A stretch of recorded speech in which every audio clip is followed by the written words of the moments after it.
میں نے کہا جی آپ مجھے 5 منٹ دیں, اگر اچھا لگے تو ٹھیک ہے, اگر نہ لگے تو آپ مجھے بھگا دیجیے گا. تو ایک لیڈر قسم کے اسٹوڈنٹ صاحب کھڑے ہوئے, انہوں نے کہا بھائی سنو سنو سنو, وہ سب چپ ہو گئے. I remain there on stage, on that first stage for 45 minutes. یعنی ون مین شو تب سے آپ نے پہلا, ہاں اچھا. اور اس میں الٹک مطلب ہی کچھ کوئی سیکوینس تو تھا نہیں نا, نہ کچھ پریکٹس تھی نہ کچھ تجربہ تھا. اس کے بعد پھر یہ ہوا کہ فلمز وغیرہ ظاہر ہے ہر فیملی کا فرد دیکھتا ہے, چاہے وہ ماسس کا ہو, میڈیوکر ہو, اپر کلاس کا ہو, فلم سب دیکھتے ہیں. اس زمانے میں وی سی آر تھا نہیں پاکستان میں, ایک زمانے میں ہم بہت دیکھتے سبھی دیکھتے. تو میں بھی فلمیں دیکھا کرتا تھا. اچھا انگریزی اس زمانے میں آتی تھی, اتنی نہیں آتی تھی, تو خاص طور سے انگریزی فلم دیکھتے تھے کہ ذرا سا وکیبلری آدمی کی بڑھے تھوڑا. تو ہماری یہ چالاکی ہوتی تھی کہ جو آدمی اچھے لباس میں ہوتا تھا, جو لگتا تھا کہ یہ پڑھا لکھا ہے, اس کے پیچھے کھڑے ہو کے ٹکٹ لیتے تھے تاکہ اس کے ساتھ ٹکٹ ملے. تو اس کے ساتھ بیٹھتے تھے. اب وہ اگر ہنس رہا ہے تو ہم بھی ہنستے تھے کہ بھائی یہ ہنسنے کے ان کو پتا ہے. اچھا اب وہ اگر خاموش ہو گئے تو ہم بھی خاموش ہو گئے. یعنی بعض دفعہ تو اتنا کنفیوژن ہو جاتا تھا. اچھا ایک دفعہ ایسا ہوا کہ ادھر ایک صاحب, وہ پڑھے لکھے صاحب تھے, یہاں میں بیٹھا ہوا تھا, اور یہاں سے ایک فیملی بیٹھی ہوئی تھی. تو بھی ادھر والے ہنس رہے تھے تو میں بھی ہنس رہا تھا ساتھ ساتھ. وہ جیرلیس کی کوئی فلم تھی شاید میں. تو اب ان کو فالو کرنے کی اتنی وہ ہو گئی تھی اتنی دیر میں کہ انہوں نے ایک جگہ کیا تو میں بھی کیا. تو وہ پھر مجھے خیال آیا کہ میں کیا بے وقوفی کر رہا ہوں, اس حد تک نہیں جانا پیچھے. تو اس طرح سے پھر اسکول کا دن منایا گیا. اس میں شیکسپیئر کا ڈرامہ کیا گیا, مرچنٹ آف وینس. وہ میری زندگی کا اسٹیج کا پہلا اپیئرنس تھا. اس میں نے شائلاک کا کیریکٹر کیا, جو باپ ہے لڑکی کا, جو مال ادھار دیتا ہے. جی ہاں, جو ہے, اور جو انٹونیو کو 10,000 ڈکٹس کا وہ ہوتا ہے جو وہ دیتا ہے اس کو. پھر وہ بیسینیو آ کے اس کو بتاتا ہے کہ جی اس کے تو جہاز ڈوب گئے. تو وہاں وہ کہتا ہے to bait fish with if it will feed nothing else it will feed my revenge.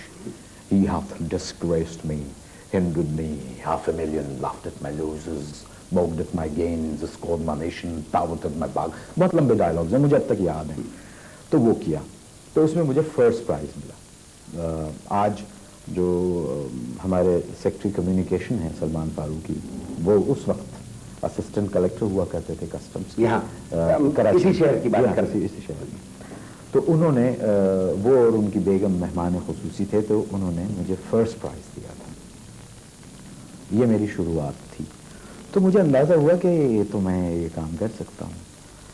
پھر یہ وحید مراد پاپولر ہوئے, پھر مرحوم محمد علی صاحب پاپولر ہوئے. پھر تو کبھی کبھی ویسے چلنے لگتا تھا, ان کی طرح بولنے لگتا تھا. پھر ایک دن اپنے ہاسپٹل گیا کسی عزیز کو دیکھنے کے لیے, تو ڈاکٹر صاحب تھے نہیں.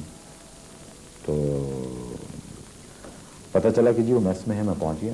اب میں جا کے جتنی انگریزی آتی تھی میں نے خوب انگریزی بولی کہ جی آپ کو وہاں ہونا ہے. اس نے کہا جی میرا ریسٹ کا ٹائم نہیں ہے. میں نے کہا 12 پیشنٹ تکلیف میں آپ آرام کر رہے ہیں. تو وہ گئے میرے ساتھ, تو مجھے کیفیٹیریا لے گئے. تو انہوں نے کہا کہ جی ڈاؤ میڈیکل کالج میں ہمارا شو ہو رہا ہے. تو میں نے ان کو بتایا کہ میں یہ بھی کرتا ہوں, یہ کرتا ہوں, یہ تھنگز لائک دیٹ. اس زمانے میں اتنی میچورٹی نہیں تھی, تو ان کو سب سنا دیا کہ جو کچھ ہمیں آتا ہے, کہ جو ہم بڑے قابل آدمی ہیں, شیکسپیئر کا ڈرامہ کر چکے ہیں. یہ انہوں نے مجھے بلایا. His name is doctor Naseem, perhaps one of the gynaecologist in the country. یعنی چندی ہیں گائنوکالوجسٹ. ڈاکٹر نسیم احمد ان کا نام ہے. He owns a hospital here in Karachi.